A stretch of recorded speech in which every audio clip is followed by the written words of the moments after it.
Une femme t'accepte comme mari. Elle te supporte, t'encourage, te motive, te soutient, te fait 1, 2 enfants. Pour X raisons, pour avoir peut-être supporté plusieurs choses, elle décide de prendre ses bagages, de prendre même les enfants sans ton consentement et disparaître. Au lieu de courir, aller chercher la femme là, tu sors le gros dos. J'avais dit à Kankentus que laisse l'orgueil, va te mettre à genoux auprès de ta femme, parce que c'est ce que moi-même le MB je fais. C'est à l'heure-ci que Kankentus va comprendre que tous ceux qui l'entouraient, ce sont des vautours. Et il va grandir. Pas quand nous on vous parle, c'est avec beaucoup de sagesse. Nous on a vécu beaucoup de choses.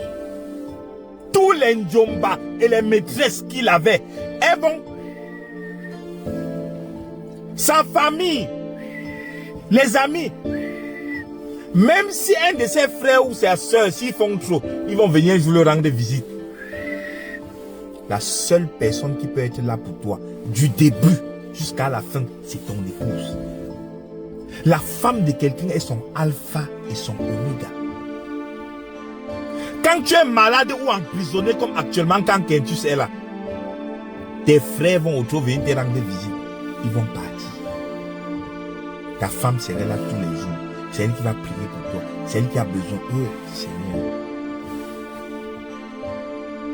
Caprice, ma petite soeur, je sais que ce monsieur t'a fait du mal. Il t'a causé du tort. Je le sais. Face à ce problème, tu as démontré que tu étais une grande fille. En aucun moment, je ne t'ai vu mépriser ton époux. En aucun moment. J'ai même fait la vidéo, mais tu as dit que tu ne dis pas le pourquoi tu es parti. Salue-moi. Tu es une grande femme. Tu es une grande femme. Peu sont les femmes comme Caprice. C'est une très bonne femme, cette femme-là. Il y a les femmes qui, comme elle est partie là, surtout qu'elle est sur les réseaux. Elle va même dire que ton bit est petit. Que tu n'arrivais même pas à lui donner du plaisir. Mais cette femme est restée digne du début jusqu'à maintenant. Ma soeur, c'est le père de tes enfants. S'il te plaît, ne le laisse pas. Parce que même le monsieur là, même si on l'extrade aux États-Unis, je connais comment ça fonctionne, les procédures là-bas. Si tu te rapproches de lui, on voit qu'il a une femme, il a les enfants. Tu cherches un bon avocat, petite liberté provisoire, même sous condition. Tu es la seule personne qui peut le sauver, réellement. Et il va apprendre de ses erreurs. C'est dans des situations comme ça qu'un homme grandit. Un homme n'est pas grand parce que vous le voyez là, les immeubles, il a les voitures. Non, non, c'est la sagesse. C'est la sagesse. C'est pour ça qu'on dit d'être bien entouré.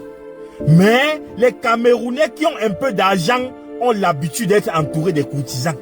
Des gens qui vont les applaudir. C'est ça le problème avec les Camerounais qui ont un peu d'argent. Ils sont entourés des courtisans. Quand il pète, on dit, oh, boss, tu as bien pété. Quand il chaud, tu as bien chié. Quand il fait les gaffes, l'engafé, c'est à dire, qu'elle fiche la paix, quoi qu'elle est quoi. C'est une erreur. J'avais dit à quand que tu vas te coucher auprès de ta femme. Maintenant, hein, c'est pour ça que je dis, mon épouse est mon alpha et mon oméga. Parce que je connais que c'est elle qui est là au début et c'est elle qui serait là jusqu'à la fin. Même dans la maladie. Tes frères et ceux vont cuisiner un peu, venir te donner. Oh, vraiment, je vais prier pour toi, ils disparaissent. Mais ta femme, elle va dormir auprès de toi. Dans la nuit, c'est elle qui est là. Dans les bons comme dans les mauvais moments. Un homme qui méprise sa femme.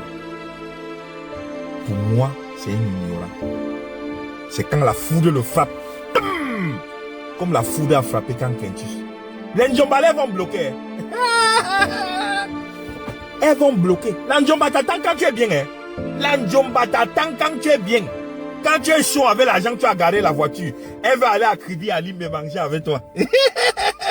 Mais dès qu'on t'arrête, elle dit, je ne suis pas moi là. C'est pour ça quand je vois un homme mépriser sa femme au profit des bordels, au profit des maîtresses, au profit d'un Djomba, c'est quelqu'un qui mérite être maudit. On ne joue pas avec toi. Moi, je vous dis un truc, hein. Je vous dis comme ça. Si un jour, moi, j'ai une Djomba, je suis même dehors en train de parler avec elle, maman François, parce que j'ignore la Djomba. Ça veut dire quoi? Imaginons, toi, tu me regardes, tu es ma Djomba. Je suis en train de parler avec toi, on est peut-être quelque part, ou même dans un salon, ou même dans un restaurant, on est en train de manger. Maman Françoise vient. Je me lève pas, je t'ignore, hein. Si elle me dit même que chérie, tu étais assis avec qui, il dit qu'il la connaît pas. Je lui demande les renseignements. Je ne te connais pas. Je suis avec toi, maman Françoise, parce que je t'ignore, il pas. Si ma Franck me dit comme Dieu, mais tu étais vu parler avec une femme, j'ai dit que non, ma Franck, j'ai demandé les renseignements. Je me renseignais. Qui? Le gouvernement. Ma Franck là. Le gouvernement, au bout de le gouvernement. Pour faire comment? Caprice. Soutiens ce monsieur là. Il a besoin de toi.